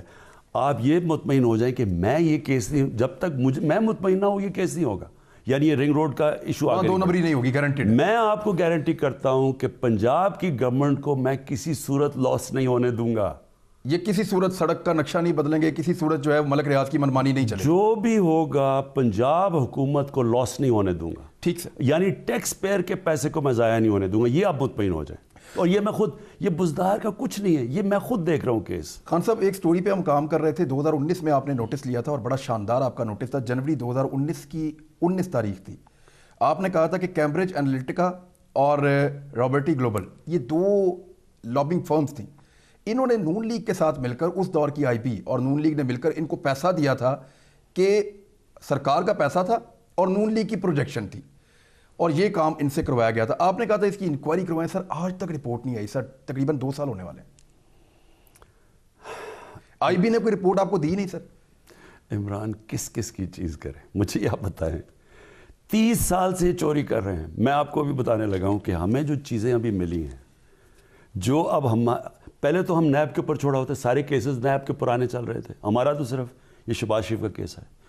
یہ جو اب ہم نے ایف آئی اے اور اینٹی کرپشن کے ذریعے جو انویسٹیگیشنز کروائی ہیں, آپ کا ذہن گھوم جائے گا جو جو چیزیں مل رہی ہیں. اربوں, یہ جو میں آپ کی بتا, ابھی آپ دیکھیں گے پکڑ دکڑ ہوگی. یہ جو سارے شور مچا رہے ہیں نا, یہ جیب کترے اکٹھے ہو کے, ان کو پتہ چل گیا کہ ہم پہنچ رہے ہیں. کیا کرنے جا رہے ہیں آپ ایسا؟ نئی عدالتیں, نئے پروسیکیوٹر کوئی انہانس کر رہے ہیں, کیا کر رہے ہیں؟ دیکھیں, جب آپ کا کیس پکا ہو جاتا ہے نا, جب وہ آپ کچھ سارے وہ ثبوت اکٹھے کرنے پڑتے ہیں جو عدالت میں سٹینڈ کرے, وہ ٹائم لگتا ہے. سر نیب کوٹ چاہیے مزید, وہ اس کے اوپر کچھ نہیں ہوا ابھی تک. وہ بھی ہوگا, لیکن دیکھیں جو پہلے کیس تو صحیح تیار ہو نا. یہ اب ہمارا تو قصور نہیں ہے, اگر نیب کیس نہیں بنا رہی صحیح اور وہ باہر آ جاتے ہیں تو ہم اس کا کیا کریں؟ سر اس کی رپورٹ جب آپ نے حکم دے دیا تو آپ کو کیوں نہیں ملی؟ میرے پاس اس کی انفارمیشن ہے کہ میں شیئر کر دوں. مجھے ضرور دیں, لیکن اس کا پرابلم یہ ہے کہ وہ جو آئی بی تھی پرانی, انہوں نے بڑے کیسز, جو وہ تو خاص نواز شریف کے نیچے کام کرتی تھی, انہوں نے کئی چیزیں ہمیں, یعنی وہ جو پرانا لاٹ تھا انہوں نے ضائع کر دی, کئی ثبوت ہمیں نہیں ملے. سر موجودہ آئی بی کے ہیڈ قابل آدمی ہیں, لیکن ان کے لیے شاہد خاقان عباسی نے 3 مہینے انتظار کیا کہ یہ بندہ پروموٹ ہو تو میں اس کو لا کر لگاؤں, اور اسی بندے کے اوپر آپ کی پارٹی نے اعتراض کیا تھا کہ اس کی موجودگی میں فیئر اینڈ فری الیکشن نہیں ہو سکتا, اور یہ بندہ نیب کے اندر خیبر پختونخوا میں ضمانت کے اوپر رہا ہے. سر ایسا بندہ آئی بی کا ہیڈ, سر دیکھیے عمران بہت امپورٹنٹ ہے, اس لیے میری پلیز بات سن لیں. ہر کا یہ سلیمان کا خاص طور پہ میں نے پوری اس کی انویسٹیگیشن کر کے لگوایا. کئی دیکھیں, جب معاشرے میں اتنا زیادہ کرپشن ہوتی ہے اور غلط چیزیں ہوتی ہیں, پھر الزامات بھی بہت ہو جاتے ہیں. تو جب آپ کے اوپر, جب تک آپ کسی کے اوپر صحیح طرح انویسٹیگیٹ نہ کریں, اس کو کنڈیم نہیں کر سکتے. اب آپ کے سامنے ہے, مجھے پتہ یہ سارا رنگ روڈ کا کیس, لیکن آپ نے سمجھا کہ عثمان بزدار کرے. مجھے تو ساری اس کی بیک گراؤنڈ پتہ ہے. سر جو بھی کر رہا ہے نا غلط کر رہا ہے, وہ ملک صاحب کو فائدہ. ابھی تو وہی کچھ نہیں ہے, ابھی تو ڈیبیٹ ہو رہا ہے کہ پنجاب کے لیے بہترین چیز کیا ہے. 7 سال سے ملک ریاض نے ٹانگا ہوا ہے. لیکن دیکھو نا, ایک عمران بات یاد رکھ لیں, کبھی فیصلہ نہ کریں جب تک آپ دونوں سائیڈز نہ سن چکے. جج فیصلہ تب کرتا ہے جب وہ دونوں سائیڈ سنتا ہے. تو مجھے تو دوسری سائیڈ کا پتہ ہے, آپ کو نہیں پتہ. اسی طرح سلیمان کی بھی میں نے پوری انویسٹیگیشن کی, میں اس سے بڑا مطمئن ہوں, بڑا قابل آفیسر ہے. ٹھیک ہے سر. سر اب یہ ایک اور اس کے اندر ایشو سی پیک کے حوالے سے اپوزیشن آج کل آپ پہ تنقید یہ کر رہی ہے, اس میں اسٹریٹجی کیا ہے آپ کی, حکمت عملی یہ کیوں آپ نے بنائی کہ سی پیک کے جو منصوبے ہیں وہاں پہ نیب کے دائرہ کار سے باہر, آپ کے دور میں تو کرپشن نہیں ہو رہی اور نہ آپ کرنے دے رہے ہیں, تو پھر اس کی ضرورت کیوں پڑی؟ دیکھیں, ہم پہلے تو میں اپنی قوم کو ایک چیز واضح کر دوں کہ اس ملک کا جو فیوچر ہے نا وہ چائنا کے ساتھ ہے. ٹھیک, یہ کلیئر ہو جائے. سی پیک اس کا ایک بہت بڑا حصہ ہے, بہت بڑا حصہ ہے جو ہمارا آگے چائنا سے ریلیشن شپ ہے. چائنا کے ساتھ جو چائنا کا ڈیولپمنٹ ماڈل ہے, اگر آج پاکستان نے کوئی بھی ڈیولپمنٹ ماڈل اپنانا ہے وہ چائنا کا ہے, کیونکہ چائنا نے 30 سال میں کہاں سے کہاں پہنچ گیا. ہم ویسٹرن ماڈل لے نہیں سکتے کیونکہ ان کے تو بڑے پرانے ڈیولپمنٹ ماڈلز ہیں, ان کے تو ایوولوشن بالکل مختلف ہے ہمارے سے. چائنا ہمیں سب سے قریب ہے ہمارے کہ جو ہمیں سوٹ کرتا ہے اس کو فالو کریں. اور پھر چائنا ایک بڑی تیزی سے آگے ترقی کر رہا ہے, ساری دنیا سے تیزی سے جا رہا ہے. تو اور پھر ہماری خوش قسمتی کہ جیو اسٹریٹجک سچویشن ایسا ہے کہ چائنا کو ہماری بھی ضرورت ہے. تو ہم جو بھی چائنا سے ہماری تعلقات ہیں وہ بڑے سینسٹیو ہیں, کیونکہ چائنا ایک اور طرح کی معاشرہ ہے.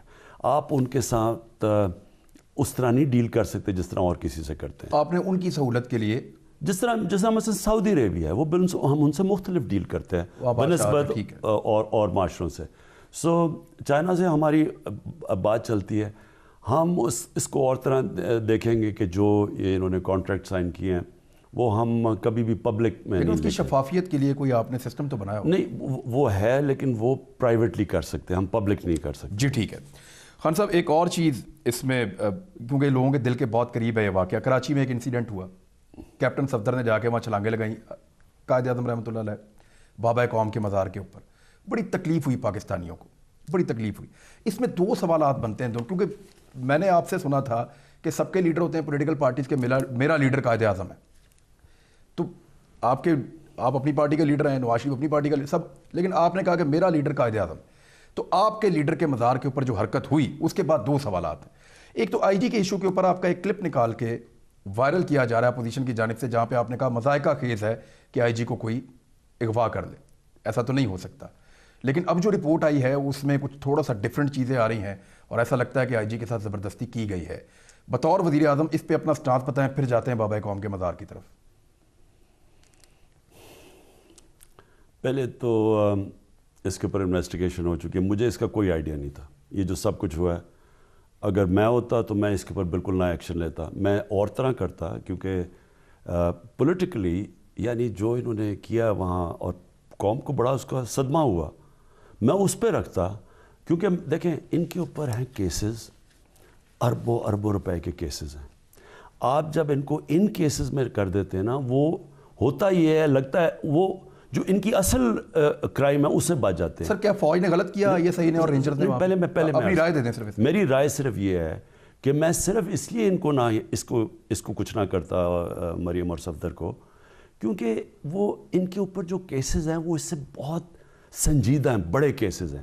یہ اور طرح کا کیس ہے, یہ کوئی پبلک پیسہ نہیں. یہ تو انہوں نے ایک بڑا ڈس رسپیکٹ شو کیا ہے قائد اعظم. لوگوں کو غصہ تھا.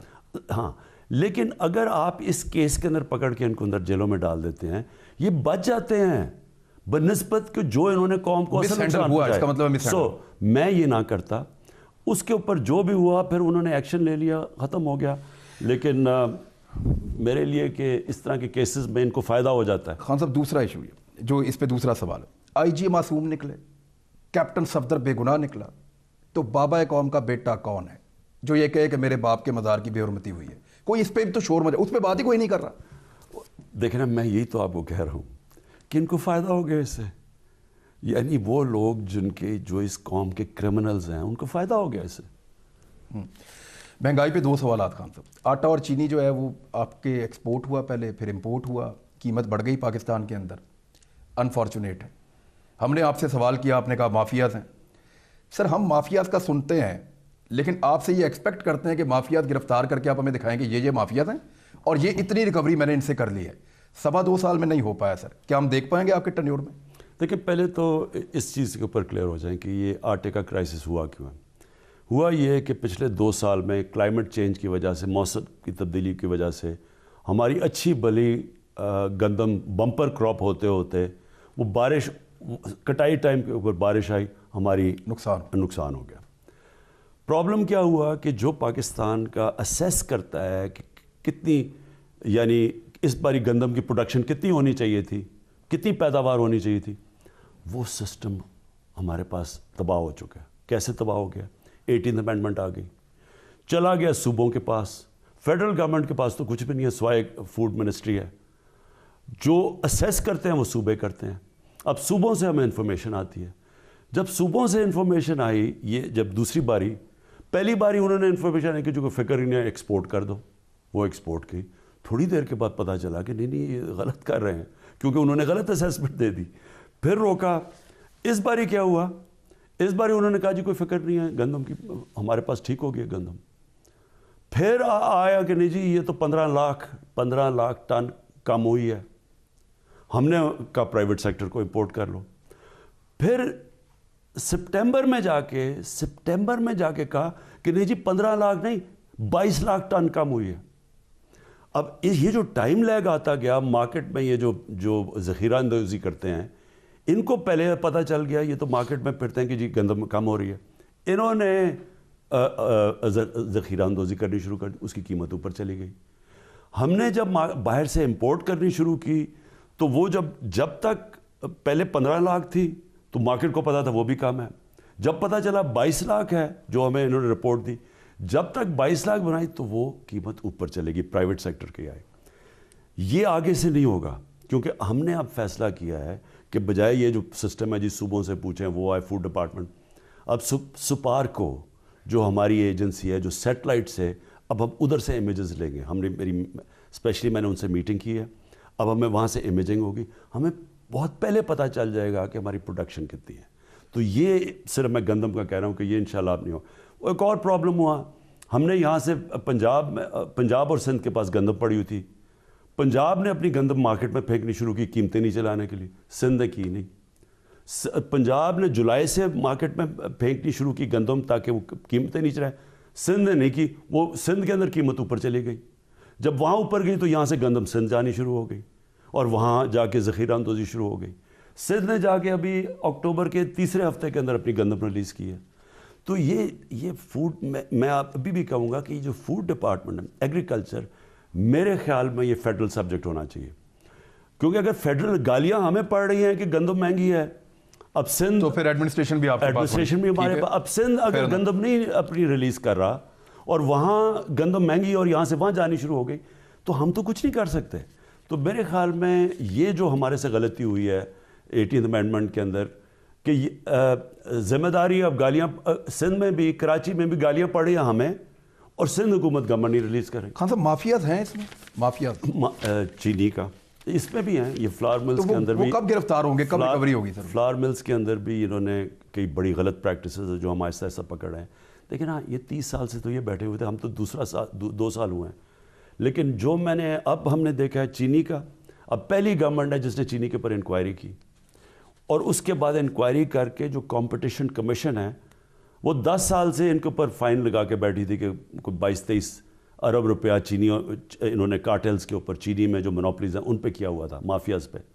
وہ سٹے آرڈر تھا، ہم آئے تو وہ سٹے آرڈر ریلیز ہوا ہے، ہم آئے تو انہوں نے چینج کیا ہے، ہم نے کمپٹیشن کمیشن اب وہ عدالت سے سٹے آرڈر ہٹایا ہے، اب ان کو فائن بھی ہے، اور انہوں نے اب پھر کمپٹیشن کمیشن نے بتایا ہے کہ جو شوگر مافیا کیا کر رہا ہے، انہوں نے کیسے قیمتیں اوپر رکھی ہوئی ہیں.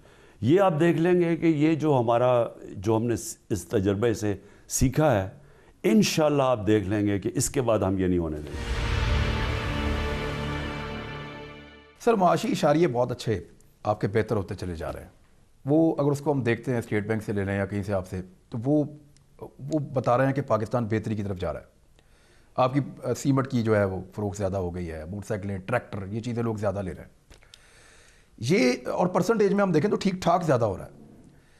اس کے ثمرات عام آدمی تک کب تک پہنچیں گے؟ کوئی اسیسمنٹ ہے آپ کے پاس؟ دیکھیں عمران، سوائے یہ مہنگائی کے، یہ جو ہمیں، اور کیونکہ بارشوں کی وجہ سے گندم کا ہوا اور یہ چینی فوڈ باسکٹ کے اندر، سوائے اس کے سارے پاکستان کے اکنامک انڈیکیٹرز اس کو صحیح راستے پہ ہیں. سٹاک مارکیٹ، اس کا مطلب مارکیٹ کے اندر کانفیڈنس آ گیا، ریکارڈ پہ سٹاک مارکیٹ چل رہی ہے. روپیہ جو اب ترکی کا 30% روپیہ گرا یہ کووڈ کی وجہ سے، ہمارا پہلے کووڈ سے نیچے گرا، اب خود ہی پیسے ہم ڈالر نہیں پھینک رہے، خود ہی روپیہ اوپر چڑھتا جا رہا ہے، سٹیبل چلا گیا. آج ہماری موڈیز پاکستان کی آؤٹ لک سٹیبل کہہ رہی ہے، انڈیا کی کہہ رہی ہے ڈیٹیریٹ ہو رہی ہے. ٹھیک ہے، یعنی کرونا کے باوجود اس وقت پاکستان کی ریکارڈ سیمنٹ سیلز، ہماری موٹر سائیکل سیلز اوپر چلے گئی ہیں، گاڑیوں کی سیلز اوپر چلے گئی ہیں. آپ یہ دیکھ لیں کہ کنسٹرکشن کے اندر اس وقت جس طرح بوم آ رہی ہے، کئی جگہ لیبر ختم ہو گئی ہے. ٹیکسٹائل کے اندر ایکسپورٹس بڑھ گئی ہیں. ٹیکسٹائلز میں آج فیصل آباد میں پوچھیں جا کے، ان کو اب ٹیکسٹائل لیبر نہیں مل رہی. کہ ساری فیکٹریاں چل رہی ہیں پوری. سو ایک طرف پاکستان اللہ کا شکر ہے صحیح ڈائریکشن پہ ہے. صرف 2 جگہ کے اوپر یہ جو چینی اور آٹے کے اوپر ہمیں اصل مار پڑی ہے, اور وہ میں نے آپ کو وجوہات بتا دی ہیں. لیکن میں یہ سمجھتا ہوں کہ انشاءاللہ جو پاکستان کا جو راستہ ٹھیک ہوا ہے, جو ہم نے اب انسینٹو پیکج دیا ہے, ود ان ایئر یہ آ جائے گا. آپ انشاءاللہ دیکھتے رہیں گے. دیکھیں ہم تھوڑا سا باہر کا بھی پرابلم ہے اس وقت, جو کرونا کی وجہ سے باہر بہت تباہی مچی ہوئی ہے. پاکستان اللہ کا شکر ہے سارے بر صغیر میں سے سب سے تیزی سے نکل رہا ہے. سیم اسٹریٹجی ہوگی دوبارہ آپ کی؟ دیکھیے جی ہماری دوبارہ لہر آ رہی ہے نا, سیم اسٹریٹجی. دیکھیں ہم نے یہ جو کرونا کی پھر لہر آ رہی ہے بدقسمتی سے, ایک تو میں سب کو ابھی بھی کہوں گا کہ پوری طرح ماسک سارے پہن کے پھرے, اس سے بہت فرق پڑ جاتا ہے. لیکن ہم نے کوئی ایسا قدم نہیں اٹھانا جس سے ہماری معیشت کو فرق پڑے. سیم اسٹریٹجی اس کا مطلب ہم نے کوئی بھی, ہم ٹھیک ہے لوگوں کو سوشل ڈسٹنسنگ بھی کہیں گے, SOPs بھی فالو کریں, لیکن ہم نے فیکٹریاں اپنی بند نہیں کرنی.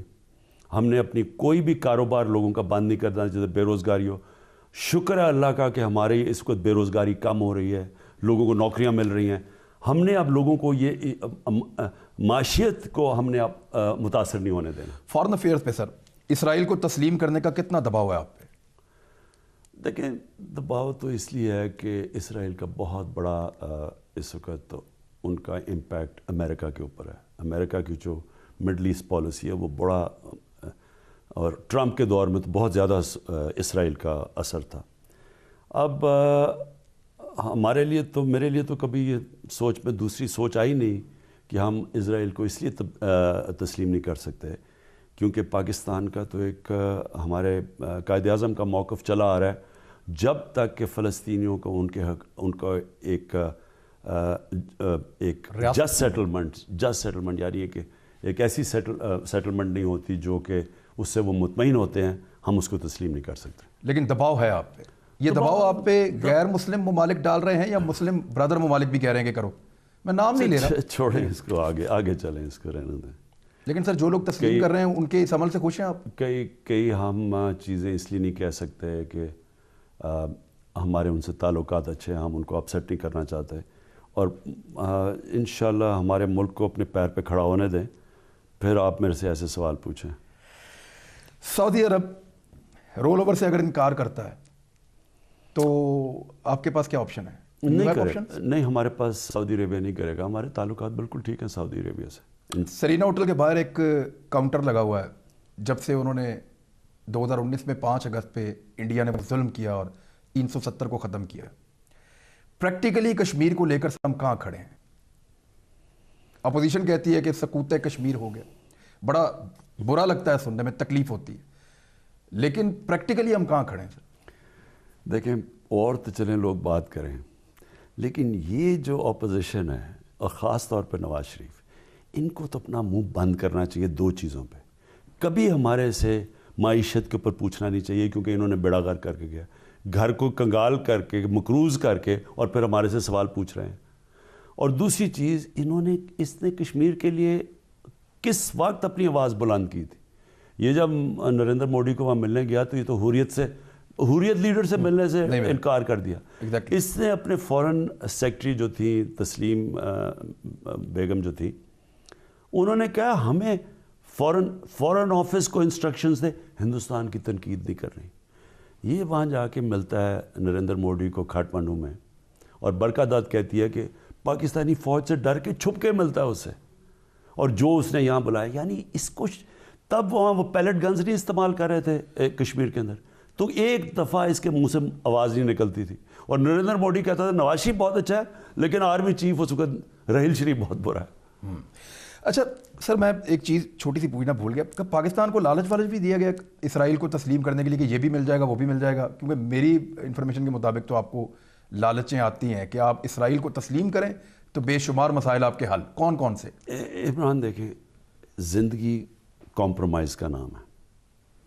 کمپرومائز آپ کو کرنی پڑتی ہے, لیکن آپ کو فیصلہ یہ کرنا پڑتا ہے کہ کون سی کمپرومائز میں نے کرنی ہے اور کون سی نہیں کرنی. ہمارے نبی صلی اللہ علیہ وسلم نے صلح حدیبیہ پہ کمپرومائز کی بڑے مقصد کے لیے, لیکن جب بڑے مقصد پہ وہ آتے تھے نا کہ جی آپ ادھر سے ہٹ جائیں کہ اللہ ایک ہے, تو انہوں نے کہا اگر چاند ایک ہاتھ میں رکھ دو اور سورج تب بھی نہیں میں کروں گا. تو آپ اپنے مین آبجیکٹو کے اوپر کبھی کمپرومائز نہیں کرتے. لالچ دیا انہوں نے, جو بھی آپ کو ظاہر ہے انسینٹیوز دیے ہوں گے اور باقیوں کو بھی دیے ہوں گے, لیکن آپ کی معیشت کو بہتر کرنے, آپ کو فیٹ اپ کرنے, ظاہر ہے سب کو پتہ ہے ہمارے حالات کیا ہیں, اس طرح کے ملتے ہوں گے, تو اس کو چھوڑیں. لیکن میں صرف آپ کو یہ کہہ رہا ہوں کہ میرے سے آپ کبھی بھی آپ کمپرومائز اگر دیکھیں گے تو وہ ہوں گے بڑے مقصد کو پہنچنے کے لیے, کبھی بڑے مقصد کے اوپر کمپرومائز نہیں ہوگا. بھارت میں ڈیفنس اینالسٹ یہ کہہ رہے ہیں اور لگاتار کہہ رہے ہیں کہ پاکستان اور چین کے درمیان جو دفاعی شراکت داری ہے وہ بہت زیادہ بڑھ گئی ہے, اور ایسی ماضی میں کوئی مثال دیکھنے کو نہیں ملی. انہیں یہ لگتا ہے کہ جب بھی کبھی چین کے ساتھ جنگ ہوتی تھی پاکستان بیچ میں نہیں آتا تھا, اور ایسا ہوا ہے, اور جب کبھی پاکستان کے ساتھ لڑائی ہوتی تو چین کبھی بیچ میں نہیں آتا تھا. وہ پہلی دفعہ اس کو کنسیڈر کر رہے ہیں کہ 2 فرنٹ وار ان کو لڑنی پڑ سکتی ہے اس دفعہ, کیونکہ چین اور پاکستان دونوں پہلے کی طرح نہیں ہیں. آپ سر اس پہ کچھ کہنا چاہیں گے؟ دیکھیں کیا واقعی ایسا خطرہ بھارت کے لیے موجود ہے؟ دیکھیں آپ کے سامنے حالات ہیں. امریکہ نے فیصلہ کیا کہ بھارت ایک وہ ملک ہے جو انہوں نے رکھنا ہے چین کو کاؤنٹر بیلنس کرنے کے لیے. تو ظاہر ہے جب وہ یہ کر رہے ہیں تو آٹومیٹکلی پاکستان اور چین کی تو کوآپریشن بڑھ جائے گی. آپ چین کے ساتھ اگر بھارت کا پھڈا ہوتا ہے اور چین آپ سے مدد مانگتا ہے تو آپ پوری مدد کریں گے؟ آپ خیر اللہ کرے کہ ہمارا کسی قسم کا کچھ نہ ہو اور ہونا. دیکھیں میں تو جنگ میں بلیو ہی نہیں کرتا, میں تو ملٹری سلوشن میں کبھی مانا ہی نہیں ہوں. آپ ملٹری سلوشن میں نے تو یہ جو سعودی عربیہ محمد بن سلمان ہیں شہزادے, میں نے ان کو کہا کہ مجھے پڑھنے دیں, یہ یمن کی جنگ ہم ختم کر سکتے ہیں. ایران تیار تھا, ایران سے میں ملا, وہ تیار تھے. تو انہوں نے بہرحال ان کو جنگ پسند تھی سر؟ نہیں جنگ نہیں پسند. سب کو غلط فہمی یہ ہو جاتی ہے. جب جنرل مشرف کو بھی میں کہہ رہا تھا کہ ہمیں نہیں امریکہ کی جنگ میں اپنے فوجی نہیں بھیجنے چاہیے قبائلی علاقے میں, تو مجھے بھی تب بھی یہی بات کی یہ چند ہفتے کی بات ہے, یہ ہمیشہ چند ہفتے ہی لگتے ہیں. یہ سب سے بڑی غلطی کرتے ہیں کہ جنگ بجے چند ہفتوں کی بات ہے. ہوتا کیا ہے, آپ جب آپ خون کرتے ہیں, جب آپ ملٹری ایکشن کرتے ہیں, اس کے پھر ان انٹینڈڈ کانسیکوینسز ہوتے ہیں, یعنی وہ ہوتے ہیں جو آپ کو پتہ ہی نہیں ہوتا. اب دیکھیں 5 سال سے چل رہی ہے وہ یمن کی جنگ, حالانکہ وہ ہم بیچ میں پڑھ سکتے تھے. اب وہ سنائے کوشش کر رہے ہیں. بہرحال میرا پوائنٹ یہ ہے کہ ملٹری سلوشن حل نہیں. But you will stand with China in any case. وہ تو ہمارا آٹومیٹکلی ان سے تعلقات بہت اچھے, دفاعی لحاظ سے, ہر لحاظ سے. اور ظاہر ہے اب میں آگے کیا کہوں. بٹ ٹھیک ہے خان صاحب, مجھے یہ بتائیں کہ گلگت بلتستان کو لے کر بہت اچھا, چلیں میں آپ کو ایک مثال دے دیتا ہوں سر. قراباغ کو انہوں نے آزاد کروا لیا لڑ کے آذربائیجان نے, اور جب وہ جشن منا رہے ہیں نا تو ان کے پاس 3 جھنڈے ہیں, ایک آذربائیجان کا, ایک ترکی کا اور ایک پاکستان کا. تو سر لڑکے ہی لیا انہوں نے, کوئی جھولی میں ڈال کے تو آزادی دے گا نہیں. لیکن دیکھیں وہ بڑا ایک ڈفرینٹ سچویشن ہے. وہ تو ایسا سچویشن ہے کہ وہ حصہ ساری دنیا اکنالج کرتی ہے, انٹرنیشنل کمیونٹی اکنالج, وہ ڈسپیوٹڈ بھی نہیں ہے. کشمیر ڈسپیوٹڈ ہے پاکستان کے. کشمیر کے لوگ ایک ریفرینڈم کے ذریعے فیصلہ کریں گے ہندوستان یا پاکستان کی طرف جانا ہے. یہ جو نگرونا قراباغ ہے یہ تو ڈسپیوٹ بھی نہیں ہے, یہ تو دنیا اکنالج کرتی ہے کہ آذربائیجان کا حصہ ہے. تو وہ تو انہوں نے اپنا حصہ لیا ہے, لیکن لڑائی کر کے لیا ہے سر, کوئی دلوا نہیں سکا. اس میں کوئی شک نہیں, اور یہ بڑا انہوں نے دلیر کام کیا ہے, لیکن اپنا حصہ ہے ان کا. آپ کو دنیا پہ اس بات کا ٹرسٹ ہے کہ دنیا آپ کو کشمیر لے دے گی ٹیبل پہ بیٹھ کے, یا آزاد کروا دے گی؟ دیکھیں میں آپ کو عمران, میں وہ کہتا ہوں جو میرا دل کہہ رہا ہے. میرے خیال میں کہ کشمیر جو انہوں نے کیا ہے نریندر مودی نے 5 اگست کو پچھلے سال, میرے خیال میں وہ وہاں پہنچ گئے ہیں کہ اب ان کے پاس آپشنز ختم ہو گئی ہیں. اب یہ لیڈرز کو چھوڑ رہے ہیں, ان کے جو اب لیڈرز چھوٹیں گے, کیونکہ زیادہ دیر تو یہ ہوپ یہ کر رہے تھے کہ وہ کرش ہو جائیں گے, وہ کرش نہیں ہوئے. کشمیر ویسے کے ویسے ہی کھڑے ہیں, وہ آزادی چاہ رہے ہیں. اب یہ کوشش کر رہے ہیں باہر سے لوگوں کو وہاں لا کے سیٹل کریں. یہ بہت بڑا, یہ بھی ایک اور فتنہ پیدا کرنے والے ہیں, اور بھی کشمیریوں کو اکٹھا کر دیا ہے انہوں نے. اب کوئی کشمیر میں سیاست نہیں کر سکے گا جو پرو انڈیا ہو. ٹھیک, پہلے ان کے پاس پرو انڈین پولیٹیشنز تھے, اب جو حالات ہیں اب بہت مشکل ہیں. تو میرے خیال میں یہ کشمیر اب آزادی کی طرف جائے گا. کشمیر لینا پڑے گا یا مل جائے گا؟ نہیں میرے خیال میں کشمیر پولیٹیکل موومنٹ سے آزاد ہو جائے گا. ٹھیک. گلگت بلتستان کو لے کر بھارت کو بہت زیادہ تکلیف ہے. یہ وہ واحد زمینی راستہ ہے جو بھارت کو افغانستان سے ملا سکتا ہے اور پاکستان کو چین کے ساتھ ملاتا ہے. آپ نے صوبہ بنانے کا اعلان کر دیا ہے. اس میں دو چیزیں ہیں سر. ایک تو ٹیکنیکلی جب آپ اس کو صوبہ بنائیں گے تو اس کا اس استصواب رائے کے اندر کیا کردار ہوگا جو بین الاقوامی سطح پہ آپ توقع کر رہے ہیں کہ کسی دور میں جا کے ہو جائے گا, وہ کس طرح کی آپ سیٹلمنٹ کریں گے؟ نمبر دو, بھارت اس کے اوپر ہر قسم کی کوشش کر رہا ہے کہ یہ صوبہ نہ بنے. کس طریقے سے آپ بنا رہے ہیں صوبہ؟ دیکھیں سب سے پہلے تو سمجھ جائے نا کہ ایشو کیا ہے, بھارت کیوں انٹرسٹڈ ہے. بھارت ایک دفعہ ایک اس طرح بھی انٹرسٹڈ ہے. ویسے وہ اگر آج ہم مان جائیں کہ اچھا جی کشمیر آپ کا جو مقبوضہ کشمیر ہے وہ آپ کا ہے, تو وہ مان جائیں گے یہ بھی ہمارا ہے, وہ تو کوئی ایشو نہیں ہے. وہ صرف اس کو لیوریج استعمال کرتے ہیں کیونکہ ہم کہتے ہیں کہ وہ ڈسپیوٹڈ ٹیریٹری ہے اور ان کو موقع دیں کہ وہ فیصلہ کریں سیلف ڈٹرمنیشن کہ وہ کس کے ساتھ جانا چاہتے ہیں, اس لیے وہ لیوریج استعمال کریں. لیکن یہ گلگت بلتستان کے لوگوں کے لیے برا ہے. اب وہ سسپینڈڈ ان کا سٹیٹس ہے, وہ بیچارے ان کو ابھی سے ایک ان کو سمجھ نہیں آتی کہ ہم ہیں کیا, ان کو رائٹس نہیں ملتے, وہ ان کے اندر ایک پوری ایک بے تابی ہے. تو ان کے لیے گلگت بلتستان کے لوگوں کے لیے کہ بڑا امپورٹنٹ تھا پروویژنل سٹیٹس دینا, تاکہ ان کو کچھ یعنی اس کے ایک بڑے پازیٹیو اثرات جائیں گے گلگت بلتستان میں. اور اسپیشل سٹیٹس آپ بنا کر دیں گے یا بالکل ہمارے صوبوں کی طرح باقی کی طرح ہو جائے گا؟ نہیں, پروویژنل سٹیٹس باقی صوبوں کی طرح دیں گے, ایگزیکٹلی ویسا ہی. لیکن آگے اگر بڑی پکچر آپ دیکھیں تو ہم نے تو کشمیر یہ سارا جو گلگت بلتستان اور کشمیر ہے اس کو ڈیوائیڈ کر دیا, اور جو ہم نے نقشہ بنایا جو نیا نقشہ ہے, اور وہ نقشہ ہم نے اس لیے بنایا کہ ہندوستان نے نقشہ بنا دیا کہ انہوں نے سارا علاقہ لے لیا, ہم نے وہ, لیکن ہمارا زیادہ حق بنتا ہے کیونکہ جب بھی یہ ریفرینڈم ہوگا ہندوستان کو پتہ ہے کہ پاکستان میں آ جائے گا, وہ اس لیے وہ ریفرینڈم نہیں کرا رہے, تو ہمارا تو زیادہ حق ہے اس میں.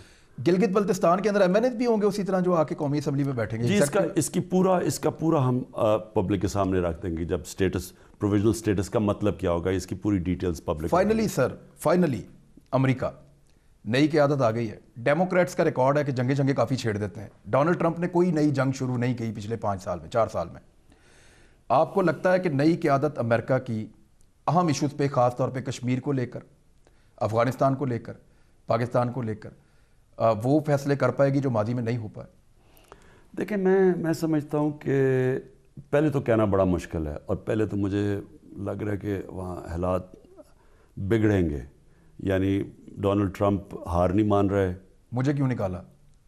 نہیں, اور سوچیں کہ انہوں نے 7 کروڑ 10 لاکھ ووٹ لیا, 7 کروڑ 10 لاکھ ووٹ, تو وہ تو صرف 30-40 لاکھ ووٹ سے ہارے ہیں, 5 ملین سے آلموسٹ. ہاں, تو اب پوائنٹ یہ ہے کہ وہ مان نہیں رہے. اس کا کیا کانسٹیٹیوشنل کانسیکوینسز ہیں, کیا ہوگا, کتنی دیر لگے گی, اس کا امپیکٹ کیا پڑے گا, یہ تو ایک علیحدہ ایشو ہے.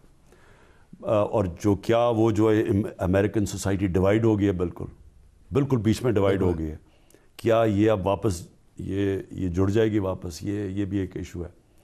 ان کی فارن پالیسی میں یہ کہہ سکتا ہوں کہ افغانستان میں نہیں بدلے گی. میرے خیال میں سب چاہیں گے, ڈیموکریٹس بھی چاہیں گے کہ وہاں اب یہ ایک سیٹلمنٹ ہو جائے, یہ جو پولیٹیکل سیٹلمنٹ جس طرف جا رہا ہے. کیا ان کی پالیسی اسرائیل کی طرف رہتی ہے, مڈل ایسٹ, یہ اصل ایشو ہے. کیا وہی جو ڈونلڈ ٹرمپ کی پالیسی ہے وہ فالو کرتے ہیں, کیا ایران کی طرف ہمیں وہ متاثر کرے گی؟ اگر ایران کے ساتھ ان کی وہی جو پرانا جو اوباما نے جو ڈیل کی تھی ایران کے ساتھ, جو ٹرمپ نے ختم کر دی, اگر وہ ہو جاتی ہے تو ہمیں تو بہت فائدہ ہے, ہماری تجارت بڑھ جائے گی ایران سے, ہمیں ٹریڈ سے, تو ہم دونوں ملکوں کو فائدہ ہے. ٹرمپ نے آپ کو کوئی یقین دہانی کروائی تھی کشمیر پہ؟ دیکھیں, ڈونلڈ ٹرمپ صحیح معنی میں سمجھتے نہیں تھے کشمیر ایشو, لیکن اس سے بڑی بات یہ ہے کہ انہوں نے جب اسٹریٹجک فیصلہ کر دیا کہ ہندوستان ان کے لیے وہ ہے جو کہ چائنا کا کاؤنٹر بیلنس ہے, تو اس کے بعد پھر انہوں نے کشمیر کے اوپر زیادہ نہیں آگے بڑھنا تھا. جو بائیڈن اور ڈیموکریٹس کو سر آپ بہتر سمجھ رہے ہیں خطے کے لیے, پاکستان کے لیے؟ دیکھیں, اس وقت بہت جلدی ہے عمران اس کے اوپر بات کرنے کی, کیونکہ ابھی ہمیں پتہ نہیں ہے کہ وہ ان کی کیا پالیسیز ہوں گی. میرے خیال میں افغانستان میں نہیں بدلے گی, لیکن کیا کشمیر میں بدلے گی, کیا پریشر ڈالیں گے, کیا اسرائیل سے کس طرح کی رہتی ہے، ایران سے بدلتی ہے، یہ ساری چیزیں ابھی ہم کہہ نہیں سکتے. پرائم منسٹر آف پاکستان، بہت شکریہ آپ کا ہمارے ساتھ بات کرنے کے لیے، ہمیں ٹائم دینے کے لیے. انشاءاللہ جو چیزیں آپ نے کی، جو وعدے آپ نے کیے، ان میں آپ نے یہ کہا کہ چھوڑوں گا نہیں. تو سر اگر آپ نے چھوڑ دیا کسی کرپٹ آدمی کو، چاہے وہ آپ کی پارٹی میں ہے چاہے وہ کسی اور پارٹی میں ہے، تو سر لوگ آپ کو نہیں چھوڑیں گے. یہ لوگ کہتے ہیں، میں آپ تک پہنچا دیں. لوگوں کو بھی میری طرف سے بتا دیں کہ جو احتساب ہوتا ہے وہ اکراس دا بورڈ ہوتا ہے، وہ اپنا اور دوسرا نہیں دیکھتا، نہیں تو وہ انصاف نہیں ہوتا. جی ٹھیک ہے، بہت شکریہ خان صاحب. انشاءاللہ آپ کے وعدے پورے ہوں تو آپ سے دوبارہ ملیں گے. Good luck. Thank you very much. اللہ حافظ.